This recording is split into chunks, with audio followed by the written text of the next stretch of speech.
Totalmente. Las primicias, los personajes, los deportes. Inicia la tarde con Meridiano Blue. Dirige Ricardo Ospina. Es la 1:01 PM. Seguimos acompañándolos. Estamos en Meridiano Blue. Hoy es martes 30 de diciembre. Saludo a quienes a esta hora nos ven en Ditu y en el canal de YouTube de Blue Radio, con las noticias más importantes a esta hora de Colombia y del mundo. La más importante, sin duda, tiene que ver con el aumento del salario mínimo anunciado por el presidente Gustavo Petro para el año 2026 del 23,78%. Ha sido una medida muy criticada por economistas, por los diferentes gremios de la economía. Los más recientes en pronunciarse son los transportadores de carga y de pasajeros por carretera. Los tiquetes terrestres, quienes viajan en bus o en aerován, aumentarían un 25% por cuenta de este aumento en el precio del salario mínimo para el año 2026. Y mientras tanto, el gobierno está pidiéndoles a los constructores que sean razonables. ¿Por qué? Porque es que este aumento del salario mínimo automáticamente dispara el precio de la vivienda de interés social y de la vivienda de interés prioritario. Marcela Peña. Ricardo, y es que el impacto no es nada pequeño. Estamos hablando de cerca de 50 millones de pesos adicionales. El ministro de Hacienda, Germán Ávila, está reconociendo que buena parte de las promesas de compraventa de vivienda nueva se pactan en salarios mínimos y no en pesos, y reconoce además que no puede el gobierno meterse ahí en el contrato. Por eso es que le pide a las constructoras que sean razonables y que no abusen del bolsillo de sus clientes, pero también está abriendo la puerta a que el gobierno tome medidas en otros sectores. Escuchemos. Vamos a hacerlo y hay un paquete de medidas que en el mes de enero van a ser tomadas para evitar esa indexación en sectores de salud, en sectores de transporte, en sectores de diferentes áreas, incluso en temas relacionados con los peajes. Lo que pasa es que no sería un abuso. Lo que pasa es que el aumento, por ejemplo, de los copagos en salud, el aumento de las tarifas de transporte están valorados y están tasados en salarios mínimos. Y si el gobierno decide aumentar el 23,78% el aumento del mínimo, pues eso dispara automáticamente todos esos renglones de la economía. Marcela, anticípeme solamente una cosa, sí, que ampliaremos en segundos. ¿Cuáles son los nuevos impuestos que vienen y que ya anuncia el ministro de Hacienda en el marco de la emergencia económica? Ricardo, prepárese. Más IVA para los licores, más impuesto al consumo en licores y cigarrillos, impuestos para quienes compran por internet desde los Estados Unidos o a tiendas de los Estados Unidos, impuestos también para petroleras y para los bancos. Muy bien, Marcela, ya ampliaremos estas noticias económicas desde el Ministerio de Hacienda. Antes hablamos de los viajeros. Hoy, 30 de diciembre, también es masiva la salida de pasajeros por carretera. Hay congestiones muy importantes a esta hora. Tenga paciencia, si sale de Bogotá, la autopista sur muy congestionada, también la vía a Villavicencio.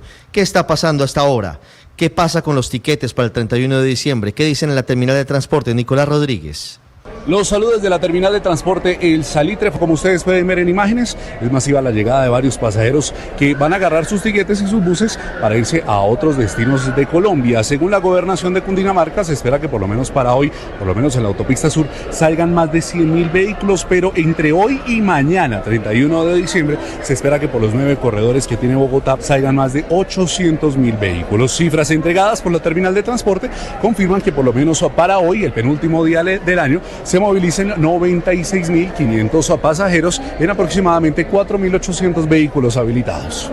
Para la ciudad de Medellín no, está súper agotadísimo, complicado para viajar hoy, súper complicado. ¿Y en cuántas empresas ha preguntado usted? Magdalena, Arauca, Bolivariano, y estoy haciendo la fila aquí en el Tolima. No, nada, súper complicado. No, pues esperar a ver que pues igual manera mi familia está allá y esperar a ver si puedo viajar por la noche o en el transcurso del día. Salimos de la terminal y nos vinimos para acá, para el aeropuerto El Dorado, porque se espera que desde este punto salgan más de 3 millones de pasajeros a destinos nacionales e internacionales. Se ha denunciado además el incremento desmesurado para los tiquetes aéreos para varios destinos nacionales e internacionales, tanto así que desde el gobierno pidieron, desde la Aeronáutica Civil también a las aerolíneas, que se mantuviera un techo tarifario, es decir, una tarifa fija, tanto así que personas que llegaron hasta este punto nos confirmaron que compraron los tiquetes hace 7 o 6 meses. Se hizo por internet y se compraron hace 6 meses ya. Bueno, compramos para Riohacha hace unos 7 meses y estamos hasta ahora empezando todo el proceso de abordaje. Relativamente estaba bien el precio. Por supuesto, y para ambos casos, tanto para el transporte terrestre como aéreo, se espera que el día 31 de diciembre sea el pico más alto de la salida de pasajeros para destinos nacionales e internacionales. Tal vez no por tierra, Nicolás, porque mucha gente está viajando hasta hoy, 30 de diciembre, y no son tantos los viajeros el 31 por las carreteras del país. Este es un fin de año marcado también, lamentablemente, por la violencia, por la demostración de poderío de los grupos terroristas, por ejemplo, en zonas como Tibú, en el área rural de ese municipio del Catatumbo, que está prácticamente tomado por las disidencias de alias Calarcá y por el ELN. Aumenta este fin de año la crisis humanitaria y el número de familias desplazadas por los combates, por la violencia. Richard Quiñones. La madrugada de este martes rompió el silencio del corregimiento de Filogringo en zona rural del municipio de Tibú el sonido de las balas. Más de 40 hombres armados de las disidencias del Frente 33 de las FARC ingresaron al caserío, habitado por más de 2.000 familias, imponiendo el miedo entre la población. La incursión dejó inicialmente un guerrillero del ELN muerto y a esta hora se reportan intensos combates entre estas dos estructuras ilegales. En medio del fuego cruzado, una vivienda terminó incinerada tras un ataque con dron cargado con explosivos. Uno de los desplazados le dijo a Blue Radio. Pues la gente ahorita está por ahí, cuando va a salir, salen en caravanaditos, en moto, carro, le colocan una banderita y se vienen. ¿Bandera blanca? Sí. ¿Usted salió en una de esas caravanas? Claro, yo salí. ¿Cuánto tiempo les tomó para llegar hasta el municipio de Tibú y en qué condiciones? Me imagino que el sonido de las balas, o cómo está el contexto allá. Pues allá uno pues no le para muchas bolas a las balas porque eso se oye. Las consecuencias de la escalada violenta ya se sienten en Cúcuta, a donde han llegado más de 100 núcleos familiares desplazados. La situación es crítica y muchas familias están pidiendo un corredor humanitario para ingresar alimentos hacia este territorio. Esa zona del Catatumbo lleva prácticamente un año con el recrudecimiento de la guerra entre el ELN y las disidencias de las FARC. Hay un llamado urgente de la Defensoría del Pueblo a esos grupos para que respeten a la población civil, mientras que el gobierno increíblemente prorroga las zonas de ubicación temporal, que serían zonas de concentración, dándole beneficios y gabelas a los disidentes de Calarcá, que siguen matando, que siguen aterrorizando a la población civil. Cristian Correa. La defensora del pueblo Iris Marín informó que en las últimas horas al menos 100 familias desplazadas llegaron a Cúcuta y otras a Ocaña, mientras varias permanecen atrapadas en sus veredas sin poder salir debido al uso de drones, la toma de poblaciones y los enfrentamientos que continúan en las áreas rurales de Tibú, El Tarra y Sardinata. Esto mientras el gobierno nacional confirmó la prórroga de las zonas de ubicación temporal del Catatumbo, una zona que, según explican, busca facilitar el tránsito a la vida civil de los combatientes del Frente 33 de las FARC en el marco de la política de paz total. Sin embargo, esa decisión ha sido cuestionada por organizaciones humanitarias y analistas que advierten la falta de resultados concretos y transparencia sobre la implementación de las zonas de ubicación temporal en el terreno. Los combates no han cesado y la población civil sigue cargando con las consecuencias del conflicto, un conflicto que ya había sido advertido por tanques de pensamientos como Indepaz. Leonardo González es el director de este instituto. En lo corrido del 2025 se han registrado más de 170 homicidios en la región del Catatumbo. Entre las víctimas se encuentran 6 firmantes del acuerdo de paz, 3 líderes sociales y 10 menores de edad. Además, al menos 5 firmantes de paz continúan desaparecidos y ya hoy se superan las 87.500 personas desplazadas, lo que da cuenta de una crisis humanitaria de gran magnitud. Esta situación no es nueva ni sorpresiva. Por su parte, la Defensoría insistió en la necesidad de una presencia estatal efectiva y de un plan humanitario de emergencia. También las organizaciones sociales han advertido que necesitan mayor claridad frente a cómo avanza la implementación de esta zona de ubicación temporal, ya que hasta el momento no conocen en detalle cuántas personas, cuántos combatientes se han dirigido hacia ese punto y cuáles han sido los garantes y observadores del proceso. Sí, es que hay muchas dudas sobre ese proceso de paz con las disidencias de Calarcá. Cristian, también termina el año con violencia en el sur de Bolívar, en Santa Rosa. El ejército detonó de manera controlada varias cargas explosivas. Dálida Orozco. Hay alerta en el municipio de Santa Rosa, en el sur de Bolívar, en donde fueron halladas 4 cajas de artefactos explosivos que al parecer estaban listas para ser detonadas. Los explosivos fueron encontrados por habitantes de la zona al costado de una vía en el kilómetro 1 en la entrada de Santa Rosa, en la vía que comunica el casco urbano del municipio con Simití. El alcalde de esa población, Milton Olaya, confirmó a Blue Radio que los artefactos fueron detonados de manera controlada por tropas del ejército que mantienen en este momento cerrada y acordonada la vía. Ya el ejército con su gente especializada en explosivos las hizo detonar y estamos acordonando el área para verificar que no haya más y poder abrir nuevamente la vía. Pedirle a Dios y a la Virgen Santísima que interceda en las personas que colocaron esas bombas ahí, porque eso me parece infrahumano. La primera división del ejército informó que tropas del batallón de selva número 48 neutralizaron este atentado terrorista y que el material habría sido instalado por la compañía Tito Marín del ELN que delinque en la región. Y hablamos ahora de decisiones de la justicia. Comenzamos hablando sobre la circular roja que permite la captura internacional de Cleidimar Paola Fernández Zulbarán, una joven, la joven del uniforme o del disfraz azul, que habría estado involucrada, que habría instigado el asesinato del joven Jaime Esteban Moreno Jaramillo en la noche de Halloween, tras salir de una discoteca en el sector de Chapinero en Bogotá. Kalila Peña. Sí, señor, pues hoy iniciamos el día con la noticia de que ya fue emitida la circular roja de Interpol contra Paola Fernández, mujer del disfraz azul, quien estaría presuntamente en Venezuela tras un interrogatorio que realizaron las autoridades hace unas semanas. Ahora la Fiscalía confirmó que fueron llamados a juicio y se radicó el escrito de acusación contra Juan Carlos Suárez y Ricardo González, señalados de haber participado en la golpiza que le causó la muerte a Jaime Moreno, estudiante de la Universidad de los Andes. El ente acusador formuló acusación por el delito de homicidio agravado tras considerar que existen suficientes elementos materiales probatorios para demostrar la presunta responsabilidad de los procesados en el crimen. El delito que se les atribuye contempla una pena que oscila entre 480 y 600 meses de prisión, es decir, entre 40 y 50 años de cárcel. Para la Fiscalía, la conducta de Suárez, Ortiz y González Castro evidenció una clara intención de causar la muerte. Según explicó la delegada, si el propósito hubiera sido únicamente causarle lesiones, la agresión habría cesado tras el primer ataque. Muy bien, Kalila, 1:13. La otra noticia judicial del momento proviene del Juzgado Sexto de Ejecución de Penas de Barranquilla, que de nuevo está en el ojo del huracán, esta vez porque dejó libre a El Gatico, a Jorge Luis Alfonso López, el hijo de la gata, entre otras cosas, investigado y sindicado de homicidio. Diana Ospino. La juez Luisa Carmen Terán ordenó en las últimas horas conceder libertad condicional a Jorge Luis Alfonso López, quien desde junio de 2024 permanece en prisión domiciliaria por enfermedad grave e incompatibilidad con el régimen carcelario, según un dictamen de medicina legal. La juez sexta de ejecución de penas y medidas de Barranquilla indicó que Alfonso López, el pasado 16 de diciembre, cumplió las 3/5 partes de la pena tras haber sido condenado a 29 años por ordenar el asesinato del periodista Rafael Prince, quien denunció actos de corrupción cuando él era alcalde de Magangué en el año 2005. Sumado a esto, la juez detalló que la Penitenciaría del Bosque calificó la conducta del hijo de la gata como buena y ejemplar a realizar redenciones de penas con trabajo y estudio. Alfonso López además fue obligado a pagar más de 95 millones de pesos por los perjuicios ocasionados a la familia de la víctima. Sin embargo, a la fecha no se conocen herederos del periodista asesinado.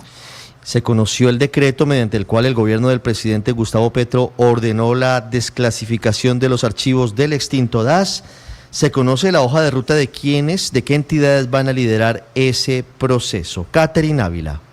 Como el presidente Gustavo Petro lo había anunciado en plaza pública, se conoció el decreto 1400 de 2025 que ordena la desclasificación y el levantamiento gradual de la reserva de los archivos, documentos y datos de inteligencia, contrainteligencia y gastos reservados del extinto Departamento Administrativo de Seguridad DAS, hoy bajo custodia del Archivo General de la Nación. Este documento establece que la apertura de los archivos no será inmediata ni total, sino progresiva y condicionada a procesos técnicos de intervención archivística, digitalización y anonimización para proteger datos personales y evitar riesgos para la seguridad nacional. El decreto asigna roles claros. El Archivo General de la Nación será responsable de la custodia, administración, preservación y generación de la versión digital de consulta pública. La Dirección Nacional de Inteligencia, liderada por Jorge Lemus, adelantará los procesos de anonimización y entregará los archivos tratados al Archivo General, y la Procuraduría va a vigilar el proceso como órgano de control preventivo. Por último, en este decreto firmado por los ministros de Cultura y Hacienda y el presidente Gustavo Petro, se ordena la elaboración de un plan de trabajo conjunto entre la DNI y el archivo que deberá incluir cronograma, protocolos, presupuesto y etapas del proceso, y que además garantizará la participación de la sociedad civil. Finalmente, se establece que la financiación del proceso se hará con recursos del presupuesto general de la Nación. 1:16, hablamos de las noticias de las regiones. En Puerto Colombia, en las playas de ese municipio muy cercano, al lado, contiguo a Barranquilla, por cuenta de los vientos fuertes de esa temporada habituales a fin de año, se han presentado olas de hasta 3 metros de altura y están afectando a los dueños de varios negocios en esa zona del departamento del Atlántico. Ingel de la Rosa. Ricardo, buenas tardes. Los vientos de hasta 46 kilómetros por hora que se están registrando en Atlántico, Magdalena y Bolívar están provocando olas de entre 2 y casi 3 metros de altura, convirtiéndose en una nueva arremetida del mar que sigue desapareciendo extensas áreas de playa en balnearios como Puerto Colombia. Los comerciantes porteños afirman que solo en inmediaciones del muelle, alrededor de 15 negocios ubicados a la orilla del mar se han visto afectados y han tenido que cerrar por la erosión costera en el último año, y que las condiciones tienden a empeorar con las brisas decembrinas, dejando pérdidas económicas en esta temporada alta para el turismo. Por los intensos vientos y el alto oleaje, el IDEAM mantiene alerta naranja en Atlántico, Bolívar y Magdalena, y alerta amarilla en los demás departamentos de la región Caribe. Y en Bucaramanga descartaron un atentado terrorista, confirmaron que se trató de un accidente, el incendio en la Policía Metropolitana de la capital de Santander. Verónica Rincón. Ricardo, así es, los trabajos de peritaje e inspección que realizó el CTI confirmó que efectivamente un cortocircuito fue lo que provocó el incendio en el Comando de Policía de Bucaramanga. Esta madrugada, el tercer piso de la estructura donde funcionaban los dormitorios quedó totalmente afectado y el techo a punto del colapso por su construcción en Guadua. Por fortuna no hubo heridos gracias a la pronta reacción de la unidad de servicio. El coronel Diego Pinzón, comandante encargado de la Policía Metropolitana. Lo que sigue ya la activación de pólizas, pues para empezar a adecuar nuevamente los alojamientos del personal. Ahí en ese alojamiento duermen 30 personas, prácticamente pues las pertenencias de ellos sí quedaron totalmente incineradas. Los 30 uniformados que usaban los dormitorios afectados fueron trasladados a las instalaciones de la policía en el norte y el sur de la ciudad. Hablamos de las noticias del mundo, del conflicto y de la guerra entre Rusia y Ucrania que parece no tener fin, de una poderosa tormenta invernal, una bomba ciclónica, le dicen allí, que azota a Estados Unidos en esta celebración de Año Nuevo, y hablamos de las medidas de Israel contra ONGs que operan en Gaza. Las noticias del mundo con César Moreno. Del supuesto ataque de Kiev contra una residencia de Vladimir Putin. Dice el gobierno ucraniano que Rusia no va a poder demostrar nada, que todo es un invento, una mentira para frenar un posible acuerdo de paz. Recordemos que Rusia acusó a Ucrania ayer de haber atacado con 91 drones una residencia oficial de Putin situada en la región de Novgorod. Esto es entre Moscú y San Petersburgo. Como consecuencia, el Kremlin aseguró que su postura en las negociaciones sufriría un endurecimiento. No se especificó cuál o cómo, al tiempo que rechazó dar pruebas porque todos los drones fueron derribados. Eso fue lo que dijo el portavoz del Kremlin, Dmitry Peskov.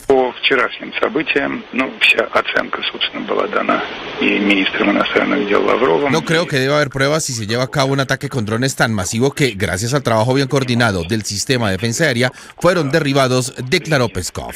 Y en Estados Unidos sigue la alerta por la poderosa tormenta invernal Ezra. El noreste y la región de los Grandes Lagos de Estados Unidos siguen afectados por tercer día consecutivo, causando 7.000 retrasos en vuelos y casi 800 cancelaciones en plena temporada de viajes. Los meteorólogos advirtieron sobre este ciclón bomba que podría complicar aún más los viajes de hoy y de mañana, día de Año Nuevo, por los fuertes vientos de hasta 100 kilómetros por hora, hielo peligroso, lluvias torrenciales y en algunos estados tornados. El mal tiempo también afectó los viajes por carretera con poca visibilidad, superficies congeladas, lo que contribuyó a choques de varios vehículos y llevó también a las autoridades al cierre de vías. Hay miles de hogares sin electricidad y en varios estados como Dakota del Norte y Minnesota el termómetro llegó a los 34 grados bajo cero y el gobierno israelí retirará las licencias de actividad de varias ONGs que operan en Gaza, entre ellas Médicos Sin Fronteras, al considerar que empleados de esas organizaciones estuvieron involucrados en actividades terroristas. Israel alega que estas ONGs no entregaron la información completa y verificable sobre sus empleados y acusó, por ejemplo, a Médicos Sin Fronteras de que personas afiliadas a esta ONG estaban vinculadas a organizaciones terroristas como la Yihad Islámica y Hamas. César, gracias. El abrebocas deportivo, don Juan David Rivera, tiene que ver con los ecos de las duras sanciones a Nacional y Medellín por los desmanes de sus hinchas en la final de la Copa Betplay. Así es, Ricardo. La DIMAYOR expresó su sanción por la final de la Copa Betplay, la final de vuelta. Una dura sanción para ambos equipos, cierre de estadios, la multa económica sí puede que a mi parecer sea poco, pero eso tiene una justificación en el Código Único Disciplinario, unas rebajas y por eso la multa económica no es tan grande. La multa en cuanto al cierre de estadios sí es bastante, ya que 9 fechas entre ambos equipos estará cerrada el Atanasio Girardot. Vale.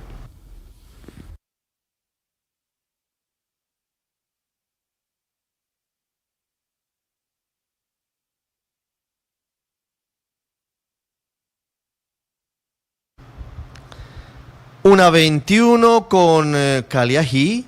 Nos vamos para la Feria de Cali, que hoy llega a su fin.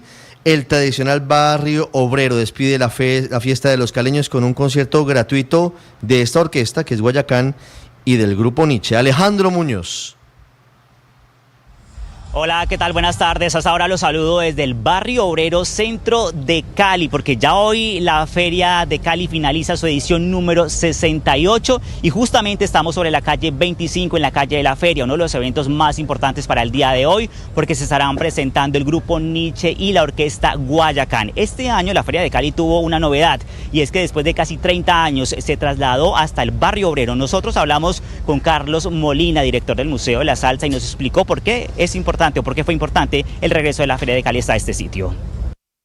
La verdad, se reactivaron mucha economía dentro del barrio y ver tanto turista de este barrio tan bonito ha sido muy especial porque los turistas van, caminan en el barrio, se dan cuenta que hay más de zapatos de lo normal, se pueden tomar una cervecita en una tienda de barrio, que eso para nosotros también es muy especial. Algo súper importante, que si ustedes vienen a Cali, vengan al barrio obrero. Es el origen de todo eso, es volver al centro, al núcleo de un verdadero caleño de verdad. Hay que mencionar que la Feria de Cali ha traído cifras positivas para la ciudad. Se espera que hoy, ya con este último evento, la cifra de los visitantes supere las 100.000 personas que estuvieron durante todos estos días en los diferentes eventos en la Feria de Cali, además de dejar $12 millones a los diferentes sectores comerciales. Con esta información me despido. Al fondo está la tarima de la calle de la Feria, donde también se estarán presentando la Orquesta Canela, Jimisa y Los Traviesos. Desde el barrio obrero, informó Alejandro Muñoz, Blue Radio.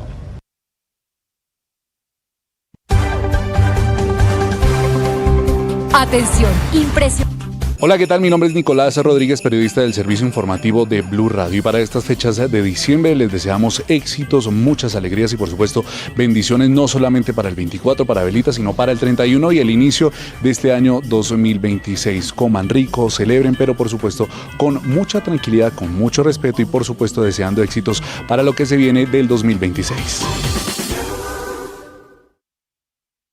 Hola, mi nombre es Sergio Barbosa, periodista judicial de Blue Radio, y quiero desearles a todos los oyentes de esta emisora que pasen unas felices fiestas junto a su familia. Esta es una época de reconciliación y regocijo. Les deseo felicidad en cada uno de sus hogares.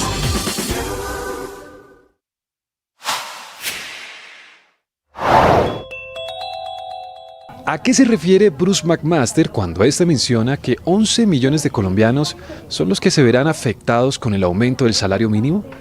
Esto fue lo que respondió el presidente de la ANDI en Mañanas Blue. Lo que pasa es que me estoy concentrando en las 11 millones de personas más vulnerables de nuestra los informales, sociedad. etcétera. Hay 11 millones, hay 11 millones de personas, Felipe, que ni siquiera ganan el salario mínimo. En Meridiano Blue.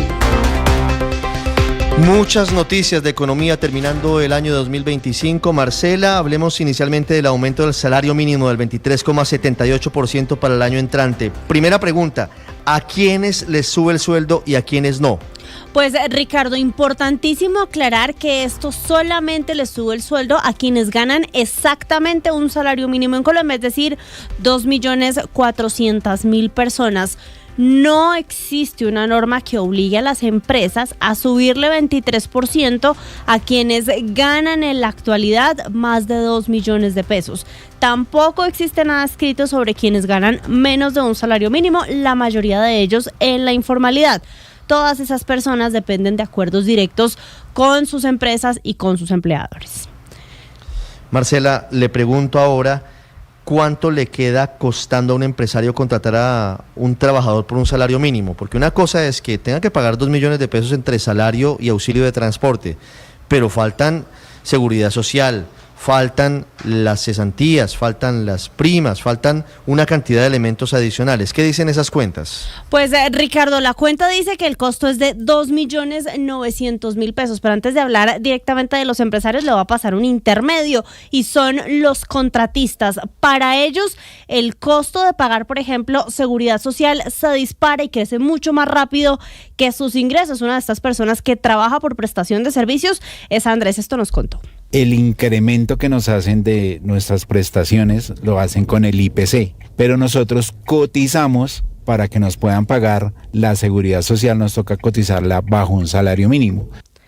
Es decir, haciendo sumas y restas, el salario o el ingreso disponible de Andrés se va a reducir entre este año y el siguiente. Otro ingreso que se va a reducir es el de las compañías. Hablamos con Laura Osorio, que dirige Agüedge, que es una compañía, una agencia de empleadas del servicio doméstico. Esta mañana hizo los cálculos, dice: Marcela, a mí me sube 53% el costo de tener una operaria. Estoy haciendo cuentas a ver cuáles de mis clientes siguen conmigo y cuáles no, porque de eso depende el futuro y en esta época del año del trabajo de mis empleadas. Entre hoy y mañana muchas de las operarias van a salir de la empresa si nosotros no logramos conseguir clientes o una cartera que pues pueda sustentar ese costo. La verdad es que es pues alarmante la situación como empresarios y nos lleva pues de alguna manera, dada la fecha, a tomar decisiones apresuradas.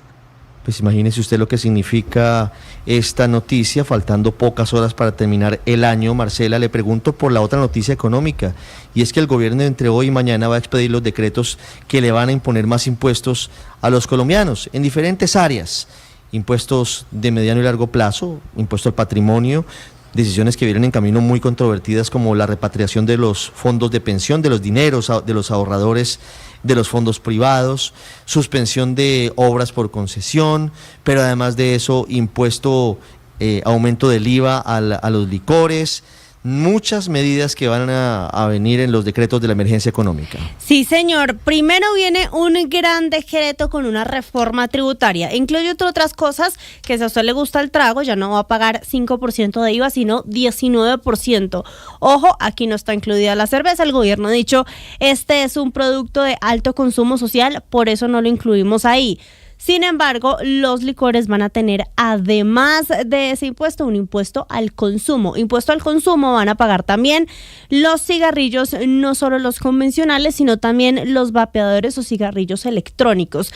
El gobierno anunció un incremento de 16 a 19% en el IVA para los bienes de lujo. Ahí está incluyendo, por ejemplo, las motocicletas de alto cilindraje, los yates y otros bienes que para el gobierno clasifican como suntuosos. Hay que decir además que aquí se va a cobrar un impuesto a una sobretasa de 15 puntos en el impuesto a la renta para la banca. Según el gobierno, esto no va a llevar a un cobro desmedido de los banqueros porque los banqueros no pagan impuestos por todas sus actividades y no tendrán que pagarlos, por ejemplo, para prestar para vivienda. Sin embargo, esto ha creado ya bastantes críticas. Las medidas incluyen todo esto de impuestos que les estamos contando. También hay cosas de impuesto al patrimonio, más impuestos para petroleras y mineras, pero además hay otras medidas en el lado del gasto. ¿Qué hay en el lado del gasto? Reducción del salario de los congresistas, les van a quitar una prima de servicios que hoy equivale a 11 millones de pesos. También hay o viene una suspensión o un aplazamiento de obras por concesión, porque el gobierno considera que hay cobros onerosos al Estado y que hay que aplazar esos cobros. También están hablando de la necesidad de aplazar algunas partidas del presupuesto y están analizando, lo comentábamos al comienzo, una serie de decretos para evitar alzas en los precios, ya que el salario mínimo subió un 23%. Algunas de estas medidas no van a ser tomadas antes de que cambie el año y las veremos en los primeros días de enero. Sí, eso que habla el ministro es incluso una polémica medida que sería el control de precios en diferentes productos o servicios el año entrante, Marcela. Pero salimos a las calles y seguimos hablando del aumento del salario mínimo del 23,7%. Podría encarecerse el valor del corrientazo, podrían encarecerse varios servicios que usted y yo tomamos todos los días. Vamos a la droguería, vamos a un restaurante y todos tienen empleados y todos tienen necesidad de buscar de dónde sacar la plata para mantener esos salarios. Felipe García. Un dueño de un restaurante explicó que el incremento del 23,7% del salario mínimo a 2 millones de pesos para 2026 tendrá efectos inmediatos en la operación de su negocio y en la capacidad de mantener precios accesibles. Según dijo, junto a su esposa administra un restaurante en el que el almuerzo se vendía a 12.000 pesos, un valor que considera bajo frente a los precios del mercado. Con el nuevo incremento, según dice, el poder adquisitivo del negocio no se mantendría en los mismos niveles y que para cubrir los nuevos costos se vería obligado a subir el precio del almuerzo en aproximadamente 2.000 pesos diarios, de 12.000 a 14.000 pesos. No se va a ganar igual a lo que se vendía, a lo que se ganaba antes, pero igualmente toca incrementar esto en un costo de más o menos 2.000 pesos diarios por almuerzo, pero cuando usted vaya al supermercado a encontrar los precios más costosos. Entonces, ¿qué pasa? Se le subió más, pero voy a ganar menos. Los pequeños comerciantes dicen que el aumento del salario mínimo coincide con incrementos generalizados en otros productos y servicios como los alimentos en supermercados y los combustibles. En ese contexto afirmó que aunque el ingreso nominal de los trabajadores sube, los costos también aumentan, lo que reduce el margen real de ganancia de un negocio, por lo que no se descarta suspender la actividad si el negocio deja de ser viable. No estoy de acuerdo porque esto va a afectar a las empresas y lo que vamos a tener es más desempleo. Desde una droguería, su administradora expresó que está de acuerdo con el aumento del salario mínimo, pero advirtió que la medida tiene efectos en cadena, teniendo en cuenta que el incremento salarial suele trasladarse a otros costos como la canasta familiar y los servicios, una situación que puede influir en las decisiones de contratación y favorecer el crecimiento de la informalidad laboral. No hay ingresos para los empresarios, pues tampoco va a haber posibilidad para darle empleo a la gente y todo eso. Asumo que de pronto la informalidad también se va a aumentar. El aumento del salario mínimo aún no empieza a regir en Colombia, pero sí comienza a generar ajustes y evaluaciones en distintos sectores del comercio, especialmente entre pequeños empresarios que tendrán que tomar decisiones en adelante. Y no solamente los pequeños empresarios tienen que tomar decisiones, también tienen que tomar decisiones y de fondo los colombianos que están haciendo fila por una casa propia, los que ya están embarcados en la firma de un contrato con una constructora porque se dispara para ellos el costo de la vivienda. Según cálculos de Camacol, con este incremento del salario mínimo, solo quienes ganen más de 3 salarios mínimos al mes realmente pueden aspirar a tener casa propia. Caterina Ávila.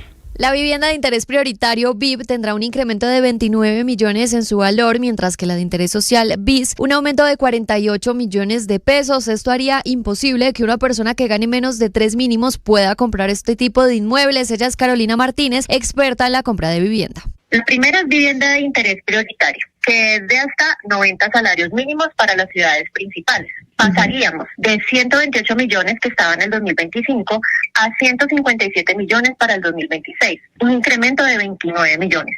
Sigue la vivienda de interés social, que es la vivienda BIS, de hasta 150 salarios mínimos. Entonces, pasa de 213 millones 2025 a 262 millones 2026, es un incremento de 48 millones. Para que usted entienda, va el siguiente ejemplo. Ana María Ramírez es madre de cabeza de hogar y empleada formal. En 2023 ganaba 2 millones de pesos mensuales y decidió comprar vivienda. Adquirió una de interés social fijada en 150 salarios mínimos, que en ese momento eran 174 millones de pesos, y fue comprada sobre planos con entrega en 2026. Entre 2024 y 2025 su salario aumentó un 15%, mientras que el salario mínimo subió 22.5%, y en 2026 se anunció un nuevo aumento del salario mínimo del 23%.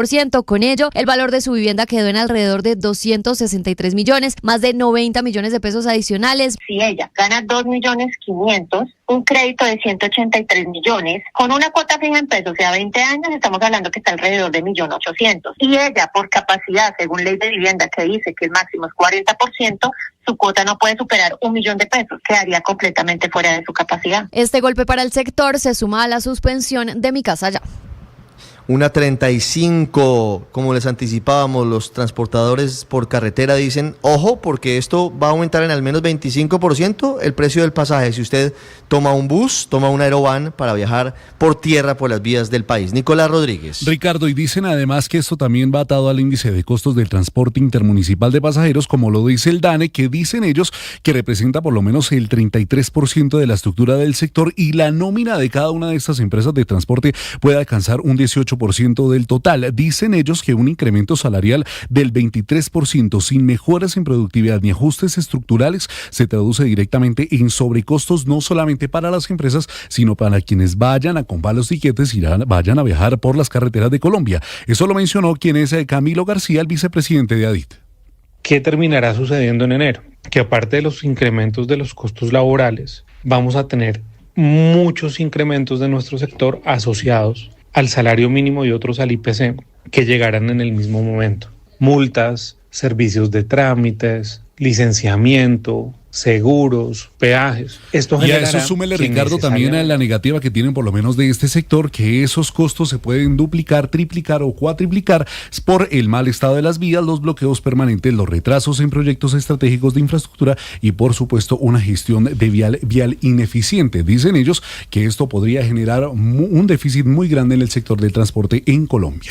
Nicolás, gracias. El rechazo de los gremios económicos al incremento del salario mínimo es generalizado. Sin embargo, entre los candidatos a la presidencia, las opiniones están más bien divididas. Mateo Piñeros. Los gremios económicos han rechazado esta medida, alertando sobre los graves riesgos que habría sobre la economía. Bruce McMaster, presidente de la ANDI, asegura que el aumento del salario mínimo beneficia a 3 millones de colombianos, pero afecta a la gran mayoría. Los mayores afectados no van a ser los que ganan más que el salario mínimo, sino son los que ganan menos que el salario mínimo, que son la mayoría de los colombianos. Hay 11 millones de colombianos que ganan menos que el salario mínimo. En este momento los gremios evalúan medidas legales para tumbar el aumento del mínimo. Camilo Sánchez es presidente del Consejo Gremial. No tiene sustento técnico, que es irresponsable porque estamos hablando que estamos supuestamente en una crisis fiscal muy poderosa y por eso declaró supuestamente la emergencia económica. Este incremento del 23.7% simplemente de la noche a la mañana le va a costar 9 billones de pesos más de hueco al presupuesto nacional. Y tras conocerse la cifra del aumento del mínimo, los empresarios calificaron como una burla a la mesa de concertación, pues aseguran que el gobierno ya tenía una decisión tomada y no los iban a tener en cuenta. Jaime Alberto Cabales, presidente de FENALCO. La mesa de concertación que instaló el ministro Sanguino fue una farsa, fue una burla. Hoy quedó demostrado de que no había ningún sentido sentarse a negociar con quienes ocultamente y engañando a los empresarios, a los trabajadores, ya tenían cantadas las cartas. La medida ha generado reacciones políticas en precandidatos presidenciales. La senadora Clara López considera que este aumento es un avance social. Pero también requerirá medidas compensatorias para ayudarle a los pequeños y medianos empresarios cumplir con esta demanda exigente en materia de costos, necesaria en materia social. Mientras que Juan Manuel Galán considera que ahora habrá más exclusión. Y cuando el mínimo se acerca al salario mediano, como ocurre en Colombia, el resultado no es más bienestar, sino es más exclusión. Cada aumento sin ancla técnica expulsa a miles de personas del empleo formal. Y para el precandidato y exministro de Hacienda, Mauricio Cárdenas, este aumento es una decisión política. Esto lo único que va a hacer es generar despidos, generar más informalidad, generar más pobreza. Hoy 3 millones de colombianos que ganan salario mínimo obviamente están contentos. ¿Por qué? Porque el salario mínimo en Colombia no es suficiente, todos lo sabemos. Desde Acopi aseguran que con esta decisión la inflación superaría el 15% el próximo año. Hay un camino, hay un antecedente, el Consejo de Estado tumbó, así hubiera sido de manera extemporánea, el aumento del salario mínimo que había decretado en 2015 para el año 2016 el gobierno de Juan Manuel Santos. Ese podría ser un camino que emprendieran algunos para demandar este aumento del 23,78%. Sergio Barbosa. Hola, buenas tardes. El salario mínimo, que será de 2 millones de pesos para el próximo año, no ha sido visto con buenos ojos por distintos sectores. Aquí en Blue Radio hablamos con varios abogados y uno de ellos es el penalista Francisco Bernate, quien explicó que el Consejo de Estado tiene la facultad de revisar el decreto del salario mínimo expedido por el presidente Gustavo Petro si este llega a ser objeto de una demanda de nulidad, tal y como ocurrió en el año 2017 durante el gobierno de Juan Manuel Santos. El decreto que fija el salario mínimo en Colombia es un acto administrativo del presidente de la República y como tal es susceptible del control judicial por el Consejo de Estado, que incluso ya lo hizo en una ocasión en el año 2017.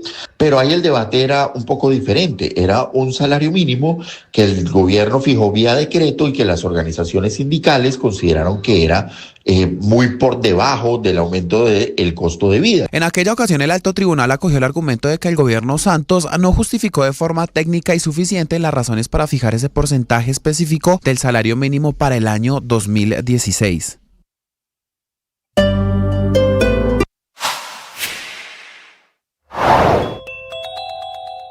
¿A qué se refiere Bruce McMaster cuando menciona que 11 millones de colombianos son los que se verán afectados con el aumento del salario mínimo?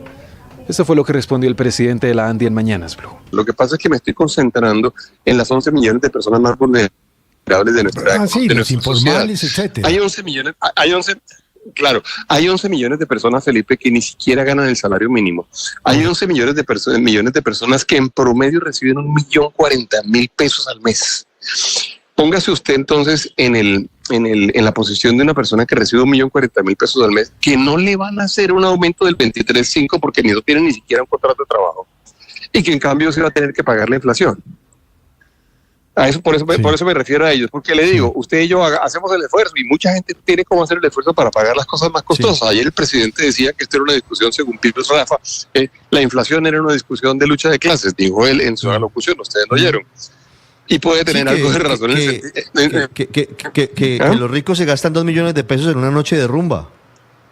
Imagínense. Exacto, eso dijo el presidente. Bueno, pero él tiene razón parcialmente, porque sí es una lucha de clases. Es decir, van a ganar más los del salario mínimo y van a terminar. 1:42, don Nicolás Rodríguez, actualícenos qué está pasando hasta ahora en las salidas de Bogotá, cómo va la operación éxodo en las vías, principalmente de la capital del país. Bueno, Ricardo, arranquemos con la vía llano porque mucha atención. La Concesión Coviandina está confirmando en este momento que en el kilómetro 14 más 120 metros en el sector de Chipaque se presenta un siniestro vial que involucra a conductores de un vehículo particular y un motociclista, por lo cual hay cierre parcial de una vía y se está haciendo intermitencia para permitir el paso de ambos carriles. Eso sí, Ricardo, cabe resaltar que ya finalizó el reversible de la vía al llano, como lo confirmó el gobernador de Cundinamarca, Jorge Emilio Rey, esta mañana en los micrófonos de Blue Radio. Asimismo, también se confirma que hay también alta congestión vehicular por la autopista sur. Se mantiene el tránsito a 20 kilómetros por hora desde el sector conocido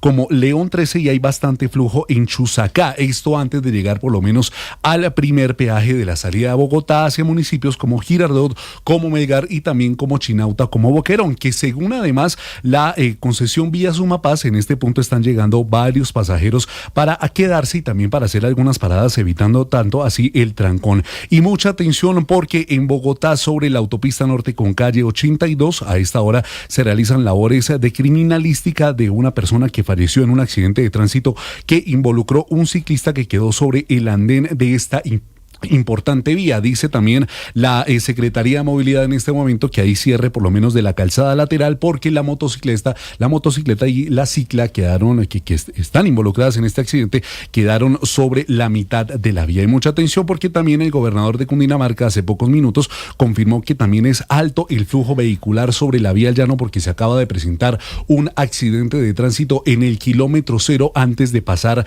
al túnel, un accidente mínimo que involucra a varios vehículos, por lo cual también el represamiento está llegando hasta altos puntos de Bogotá. Continúa la salida, dice la gobernación, que se espera que salgan a más de 100.000 vehículos por hoy y entre hoy y mañana más de 800.000 por los 9 corredores que tiene Bogotá, la autopista norte, la autopista sur, la calle 80, la vía La Calera, la vía Subacota y también como otras alternativas de la vía Achoachi. Sin embargo, no se presentan afectaciones de movilidad, pero sí se espera que por lo menos, Ricardo, como lo hemos adelantado desde la mañana 31 de diciembre, desde las 6 de la mañana, lo que es la terminal de transporte y también el aeropuerto El Dorado tengan bastante congestión para las salidas de última hora. El Teatro Mayor. Hola, soy Liz Castrellón, productora de Mañanas Blue y quiero desearles unas felices fiestas, que coman muchos buñuelos, que coman mucha natilla y que sean muy felices. Bye. Hola a todos, soy Laura Olarte, periodista del Sistema Informativo y les deseo una muy feliz Navidad llena de mucho amor y mucha paz. Hola, soy Laura Ropero, productora en Blue Radio y en esta Navidad les deseo mucha salud, felicidad, amor y armonía en familia y con todas las personas que aman. Hola a todos, soy Alejandra Velázquez, narradora y comentarista deportiva de Blue Radio y a todos quiero desearles mucha prosperidad, paz, amor y salud en estas fiestas. Deportes, fútbol, ciclismo, béisbol, baloncesto, automóvil, todos en Meridiano Blue. 1:46 los deportes en Meridiano Blue y llegó la sanción de Dimayor al Deportivo Independiente Medellín y Atlético Nacional, esto por los desmanes que protagonizaron el pasado 17 de diciembre en la final de la Copa Betplay. Dimayor determinó que el Medellín tendrá que jugar 6 partidos a puerta cerrada. Por su parte, Nacional tendrá que jugar 3 juegos a puerta cerrada. De igual manera, ambos equipos tendrán que pagar una multa de 3.914.625 pesos. El porqué de este monto es que porque, según el Código Disciplinario Único de la Federación Colombiana de Fútbol, hay rebajas de 75% cuando se presenta estos incidentes en un torneo que involucra la categoría A y la categoría B. Como fue la Copa, un torneo donde juegan ambas divisiones, se presentó esta rebaja. Nacional y Medellín podrán, si quieren, presentar un recurso de reposición ante el Comité Disciplinario de Dimayor. Mientras tanto, los otros equipos del fútbol colombiano siguen reforzándose y el Deportivo Cali anunció un fichaje internacional. ¿Estás seguro de lograr cumplir en este equipo? Por supuesto que sí. ¿Y si la presión te supera?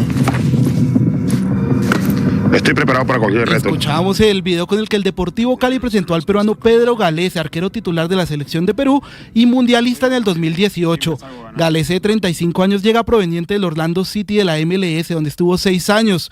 De igual manera, el Cali anunció que llegó a un principio de acuerdo con el argentino Bebelo Reynoso, volante creativo de 30 años que llega de Talleres de Córdoba.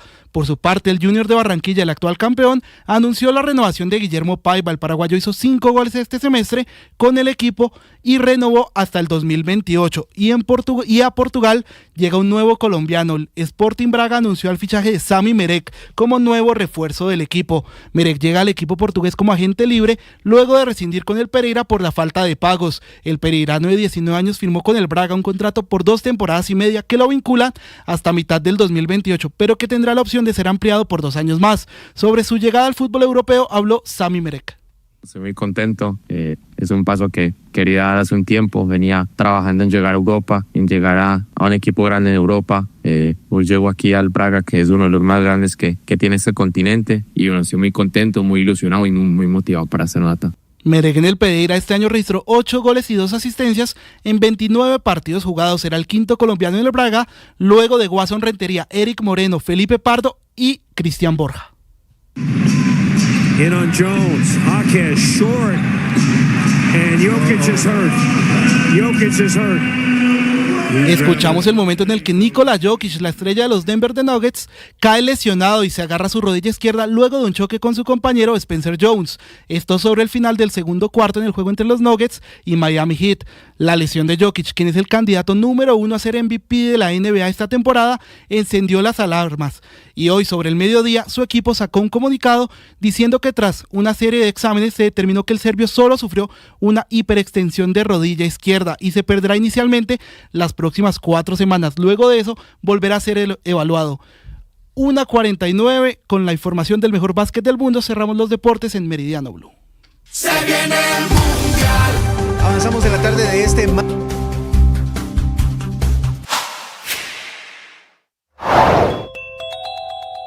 ¿Qué significa el aumento del 23,7% del salario mínimo en Colombia para los empresarios?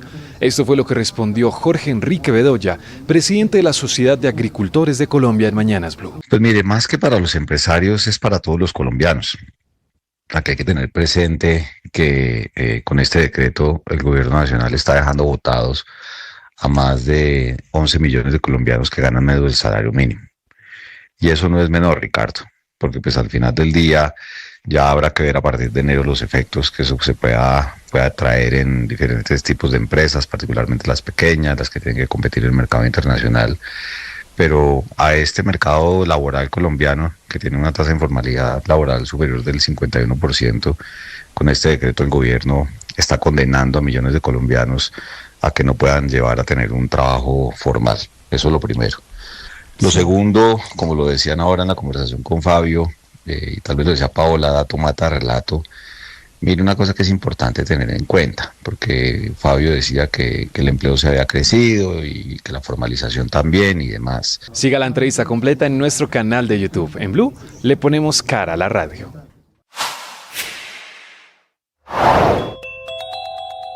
Existen actas de la Mesa de Concertación Salarial para sustentar el aumento de salario mínimo para el año entrante. Esto fue lo que respondió Bruce McMaster en Mañanas Blue. Claro, la forma Cuidados intensivos.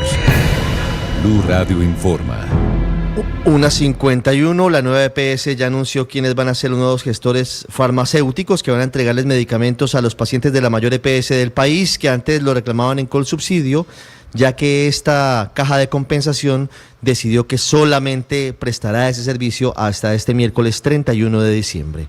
Jessica Gutiérrez. Luego de que Colsubsidio confirmara que no continuará como dispensario de medicamentos, la nueva EPS anunció quiénes serán los nuevos gestores farmacéuticos encargados de la entrega de los medicamentos a sus afiliados en 11 departamentos del país. Recordemos que Colsubsidio dejará de dispensar medicamentos a los usuarios de la nueva EPS a partir de este 1 de enero, una situación que mantuvo durante varias horas en incertidumbre a miles de afiliados que reclamaban sus tratamientos a través de este operador. Sin embargo, en las últimas horas la EPS informó los cambios en el modelo de dispensación, y es que preste atención: si usted es afiliado de esta entidad y su dispensario era Colsubsidio, desde este jueves en Cundinamarca, en 13 municipios, el nuevo gestor será CAFAM o Medic. En el Quindío la entrega estará encargada de Medic. En Huila, Boyacá, Casanare y Meta el gestor designado será Discolmeds. En Caquetá el operador será Farmedical.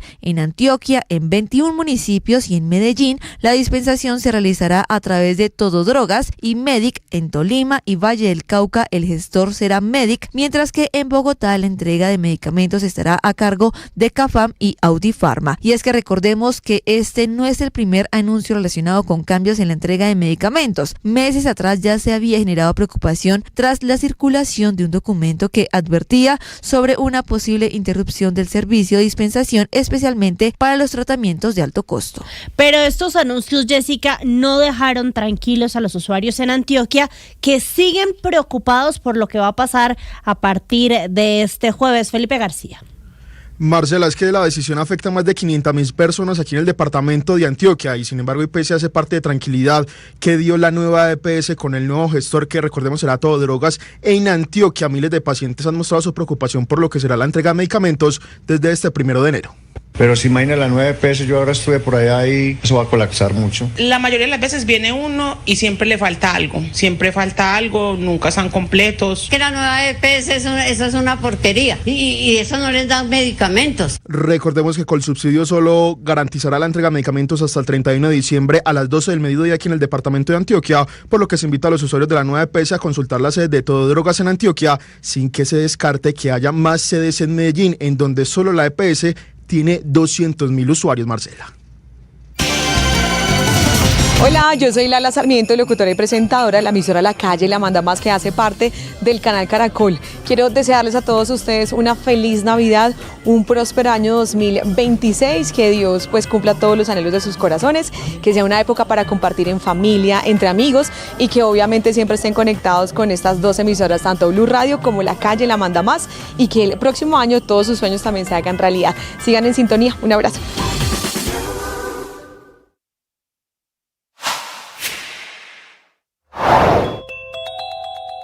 De acuerdo al aumento del salario mínimo en Colombia, en la mesa de concertación salarial se tuvieron en cuenta variables como el mínimo vital o el mínimo familiar. Esto fue lo que respondió Fabio Arias, presidente de la CUT en Mañanas Blue.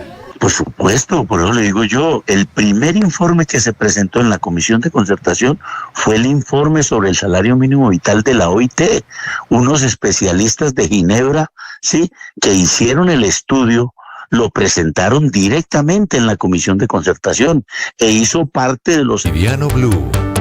Unas 55 se conocen detalles de la participación de la CIA en el primer ataque terrestre en Venezuela, sumado a nuevas sanciones del Departamento del Tesoro contra empresas venezolanas e iraníes vinculadas con el uso de drones en hechos irregulares. Juan Camilo Merlano.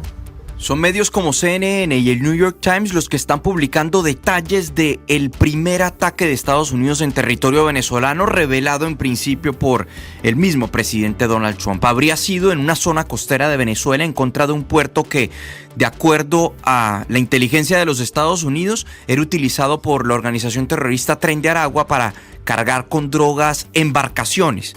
La operación fue adelantada por la CIA con drones, de acuerdo a lo que han reportado tanto CNN como el New York Times, y la fecha habría sido, el New York Times asegura que fue el 24 de diciembre, mientras que CNN dice que a principios de mes. En todo caso, es la primera acción que se conoce por parte de los Estados Unidos en el marco de la operación Lanza del Sur en territorio venezolano, que el presidente Donald Trump había venido prometiendo desde el mes de septiembre, y hasta ahora solo se habían visto bombardeos de embarcaciones, que por cierto en las últimas horas hubo un nuevo ataque en contra de una lancha, esta vez en el Océano Pacífico.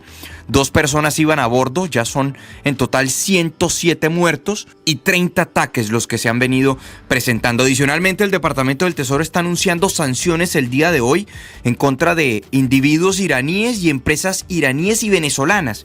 De hecho, está sancionando, incluyendo en la lista Clinton, a la empresa venezolana Aeronáutica Nacional por negociar con autoridades iraníes la compra de múltiples drones, millones de dólares en drones tipo Mohajer 6, que son operados por parte de la Fuerza Armada Nacional Bolivariana.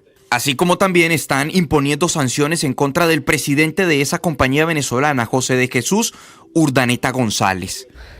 Y en Irán, el colapso de la economía empujó a las calles a miles de ciudadanos que ya llevan 3 días protestando contra el régimen. Silvia Carrasco. La moneda iraní cayó a un mínimo histórico en comparación con el dólar americano durante el fin de semana y la inflación anualizada llegó en diciembre al 42,2%, lo que ha diluido los ingresos familiares. Eso animó a los iraníes a salir a las calles a protagonizar la mayor movilización en 3 años y, contando con las de hoy, ya son 3 días consecutivos de manifestaciones con las universidades al centro de estas movilizaciones. Testigos informaron de protestas similares en otras ciudades importantes como Isfahán en el centro de Irán, Shiraz en el sur, Mashhad en el noroeste. En algunos puntos de Teherán, la policía usó gas lacrimógeno para dispersar a los manifestantes. En medio de la agitación poco habitual en Teherán, el presidente del Banco Central iraní, Mohammad Reza Farsin, presentó su renuncia. La crisis económica plantea un nuevo desafío a los líderes iraníes que buscan mantener bajo control a 92 millones de habitantes mientras se recuperan de los ataques a sus instalaciones nucleares en junio por parte de Israel y Estados Unidos y de una campaña de máxima presión de la administración Trump destinada a asegurar un nuevo acuerdo sobre el programa nuclear de Irán. El presidente Masoud Pezeshkian respondió a las manifestaciones en las redes sociales diciéndole a la población que el sustento de las familias es su mayor preocupación, mientras aumentan las medidas de seguridad, cerrando los mercados y estableciendo un estricto control en las entradas y salidas de las universidades.